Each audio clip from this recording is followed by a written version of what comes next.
This naked young girl is already over 100 years old. She only needs to lie in the medical pod for just 1 minute to instantly regain her youthful and beautiful appearance. Even if he were disfigured, he could immediately recover completely. Even leukemia patients can be perfectly cured.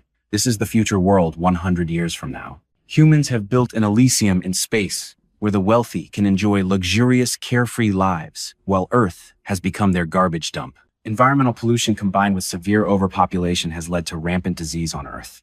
The poor are abandoned here to fend for themselves, dreaming of reaching Elysium. Living on Earth, I am no exception. On this day, the warehouse door unexpectedly got stuck after work.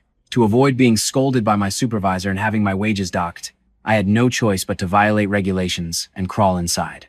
Little did I know that this small action would completely change the fate of all humanity. At that moment, the compartment door suddenly closed automatically. No, stop! No! And high-temperature radiation instantly covered my entire body. Hearing my screams, my coworkers rushed over, trying to force the door open, but were stopped by the supervisor who had arrived after hearing the commotion. This was because the machine was extremely expensive, and they simply couldn't afford to pay for any damage. Subsequently, disregarding my life, he immediately drove everyone away. Only after the equipment had completely finished operating did the robots pull me out, barely alive. Although I temporarily saved my life, I had inhaled excessive radiation, causing my organs to rapidly deteriorate.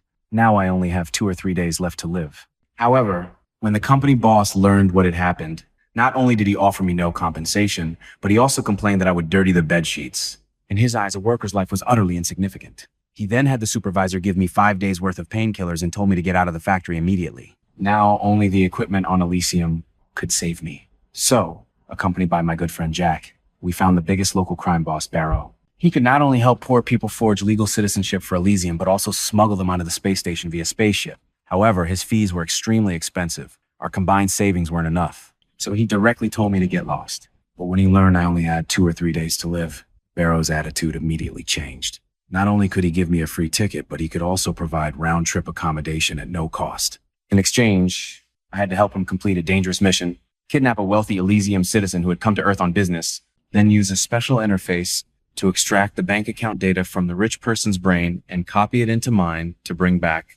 I was very conflicted after hearing this, because every wealthy person had robot guards, and kidnapping them was essentially a suicide mission. But I only had a few days left to live and didn't have the strength to capture anyone. Seeing my concerns, Barrow directly pulled out an exoskeleton suit.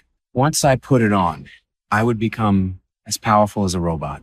My good friend Jack was about to persuade me to give up, but I had no choice left. This was my only chance to survive. However, I also had one condition: to change the kidnapping target to my own boss.